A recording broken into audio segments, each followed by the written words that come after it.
जब मैं राउंड ले रहा था तो एक पेशेंट का रिलेटिव वो देख के समझ गया कि मैं यहाँ का कमांडिंग ऑफिसर हूँ। उसने जस्ट मेरे दोनों हाथ पकड़ के आँखों से लगाया और चूमा। तो मैं भी झुक गया। तो उसने कहा आप समझ सकते हैं ये इसका मतलब क्या है? मैंने कहा आप मुझे इज्जत दे रहे हैं? तो कहते हैं नहीं, आप मेरे पिता समान हैं। अभी वो उनका जाने का टाइम है, सब कुछ कर लिया उन्होंने, इंडिया की आर्मी ने वहाँ पर लोगों को फैसिलिटी दे दी, लोगों को बाहर निकाल लिया।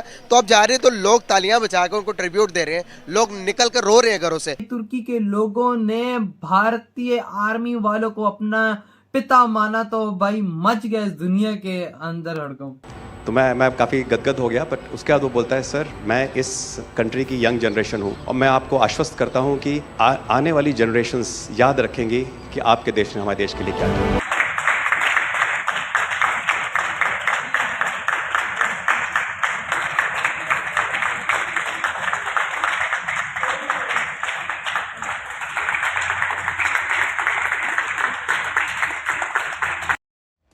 मैं देख रहा था इंडियन एक्सप्रेस की एक खबर देख रहा था। गवर्नमेंट ये प्लान कर रही है कि आहिस्ता आहिस्ता कश्मीर से निकाली जाए फौज को। अब दिल्ली से हिंदू उठा के मैं कश्मीर में आबाद कर सकता हूं, जबकि ऐसा कानून में नहीं है। इंडिया को अगर कश्मीर में फौज वापस लानी है तो उससे पहले अपनी इंडियन असेंबली से बिल वापस ले। इमरान खान के अल्फाज थे, आप वीडियो निकाल के इसी प्रोग्राम में चलाएं जिसमें उसने कहा कि खुदा के लिए आप इंडिया के खिलाफ बात ना करें, चूंकि कश्मीर करते करते हम पाकिस्तान से भी जाएंगे, हमारी सिक्योरिटी रिस्क पे लग गई है। पाकिस्तान के अंदर बैठे हुए लोग, अब नापाक और पलीत लोग ये मशवरे दे रहे हैं कि रियासत पाकिस्तान को छोटे छोटे हिस्सों में तोड़ दिया जाए, कि ये पाकिस्तान के लिए आखिरी मौका है कि वो बाइज्जत तरीके से जो है वो कश्मीर इशू से एग्जिट करे, वरना एक वक्त ऐसा आएगा अगर इंडिया जंग करता है, हमें कोई हरकत करते हैं और उसके नतीजे में जंग होती है तो हम 10 दिन बाद फारिग हो जाएंगे। कहने को यहाँ जमहूरियत है, लेकिन यहाँ जमहूरियत नाम की कोई चीज मौजूद नहीं है। बदकिस्मती देखिए कि ये एक चीज जो हमारे पास बच गई है वो भी खतरे में दिखाई देती है। ये आपको पता है इस्लामाबाद की कॉमर्स यूनिवर्सिटी में क्या हुआ है? अगर वो दोनों हमबिस्तरी करें तो बड़ा मजा आएगा। ये प्रोफेसर साहब सवाल पूछ रहे हैं स्टूडेंट्स के साथ। बहन भाई,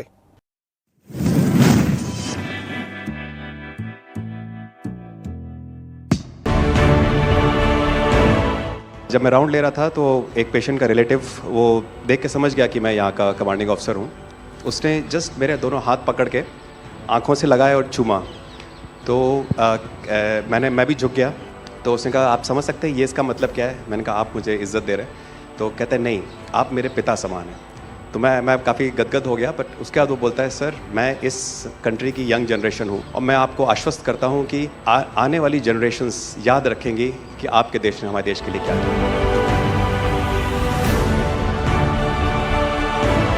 कि महिला कह रही है कि मेरे लिए सबसे पहले अल्लाह है और आज की डेट में हमारे लिए सेकंड नंबर पे आप हो। जब भी C-17 किसी दूसरे देश में उतरता है, लोगों के अंदर एक उत्साह होता है कि भारत आ गया है, भारत की फौजें आ गई हैं, अब मदद ज़रूर मिलेगी। एयरपोर्ट से हम वापस आ रहे थे तो हम सबके आंखों में आंसू थे कि हम वहाँ जो लोगों के साथ बॉन्ड बनाया उनसे जुदा हुए हैं। हमारे एयरक्राफ्ट के ऊपर जो नेशनल एम्बलम लगा था उसके नीचे सब लोग चाह रहे थे कि हमारा सेल्फी हो जाए। हम उनसे रिलेट कर पा रहे थे और वो हमें अपने एक तरह से देवदूत की तरह हम लोगों को देख रहे थे कि जहाँ पर भी ये लोग हैं तो हमारी पूरी तरह से मदद होगी। वो वहाँ पर इतनी तारीफ हुई कि हर कोई चाहता था कि हम किसी न किसी तरीके से हिंदुस्तान से जुड़े। इंडिया ने इसी जो मेडिकली लिहाज से उनको बहुत ज़्यादा सपोर्ट किया, उनको बहुत ज़्यादा उधर उनको हेल्प आउट किया। तो देखा जाए तो ये वो लोग डिजर्व करते हैं। मैं आपको बताने वाला हूँ, जो कुछ भी मैं दिखाने जा रहा हूँ उसे देखकर आपका सीना गर्व से चौड़ा हो जाएगा। जरा इन तस्वीरों को देखिए। ये जो सफेद बोरे रखे हुए आपको नजर आ रहे हैं जो टेप से चिपकाए गए हैं, आप इनकी संख्या देखिए। आप देखते चलिए कितनी बड़ी संख्या में मौजूद हैं। इनमें इतना सारा सामान भरा है जो टर्की पहुंचाया जाना है और ये लाइन बहुत लंबी है, सामान बहुत ज्यादा है। मैं आपको बताऊं ये तस्वीरें हैं दिल्ली में मौजूद टर्की की एम्बेसी की और ये जो कुछ भी आपको सामान दिख रहा है, आप देख रहे हैं ना, ह्यूज अमाउंट ऑफ थिंग्स। ये सारा सामान देखिए, ये आपको कंबल दिख रहे होंगे, शायद ये कंबल ही हैं, कुछ जूते हैं। ये सारा सामान इंडिया के लोगों ने टर्की की एम्बेसी में पहुंचाया है। ये सरकार ने नहीं पहुंचाया है, ये इंडिया के लोगों ने दिया है। ये इंडिया के लोगों ने टर्की को भेजा है। ये सारा सामान यहां से जा रहा है टर्की। जो टर्की में भूकंप से पीड़ित लोग हैं, जो बेघर हो गए हैं, जिनको जरूरत है इन चीजों की, वो ये सारी चीजें यूज करेंगे। ये देखिए, ये कार्टन सैकड़ों हजारों की तादाद में कार्टन्स भरे पड़े हैं। आप देख रहे हैं ये सामान, देखिए आप दोनों तरफ। ये टर्की की एम्बेसी के भीतर की तस्वीरें हैं। और ये देखिए आप सामान, कंबल नजर आ रहे हैं, इनमें और भी सामान भरे पड़े हैं, टेंट्स इसमें भरे पड़े हैं, इसमें खाने का सामान है, इसमें जूते हैं, इसमें कपड़े हैं। ऐसी कोई चीज नहीं है जो टर्की के एम्बेसडर की तरफ से जो लिस्ट जारी की गई थी 15, 18, 20 चीजों की, वो उस लिस्ट के मुताबिक लोगों ने जी भरकर दान दिया है। आप देख रहे हैं ये सामान। मैं खासकर पाकिस्तान के लोगों को ये तस्वीरें दिखाने के लिए लेकर आया हूं कि देखिए इंडियंस का दिल कितना बड़ा है।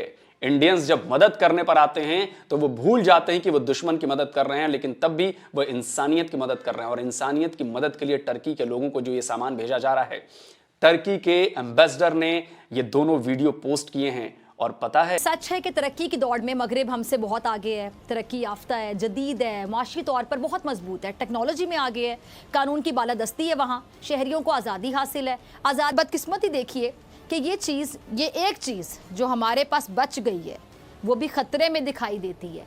ये आपको पता है अभी इस्लामाबाद की कॉमर्स यूनिवर्सिटी में क्या हुआ है कि जी बहन और भाई फ्रांस में छुट्टियां मना रहे थे कि एक रात वो अकेले थे और उन्होंने आपस में ताल्लुक कायम करने का फैसला किया।